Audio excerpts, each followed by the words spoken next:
பாண்டா கரடிகளை பார்க்க ரொம்ப க்யூட்டாக இருக்கும். ஆனால் அதுங்க கிட்ட இருக்க சில மர்மமான உண்மைகள் உங்களுக்கு தெரியுமா? வாங்க பார்க்கலாம். பாண்டாவோட கையில் 5 விரல் தான் இருக்குன்னு நம்ம நினைப்போம். ஆனால் அது மூங்கில் கம்புகளை சாப்பிட போலி கட்டை விரல்னு ஒரு 6வது விரல் எலும்பே இருக்கான். இன்னொரு ஆச்சரியமான விஷயம் என்னன்னா, பாண்டாக்கள் 99% மூங்கிலேயே சாப்பிட்டாலும் மாமிசத்தையும் உண்ணும் கரடி இனத்தையும் இது சேர்ந்தது தான். என்ன அப்படி மாமிசத்தை உண்ணுதுன்னு யோசிக்கிறீங்களா? அவை எலி, பறவை போன்றவற்றை வேட்டையாடுதான்.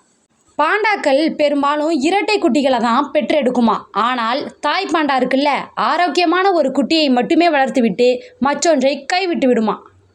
பிறந்த அடுத்த நொடியே இருக்கிற பாண்டாவோட கலர் என்னன்னு தெரியுமா? இளஞ்சிவப்பு நிறத்தில் இருக்குமா.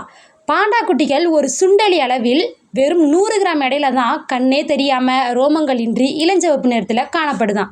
இது ஒரு நாளைக்கு 12 முதல் 38 கிலோ வரை மூங்கில்களை மட்டுமே தின்னுக்கிட்டே இருக்குமா. இதற்காகவே தன் நாளில் 14 மணி நேரத்தை செலவிடுதான். Subscribe our channel.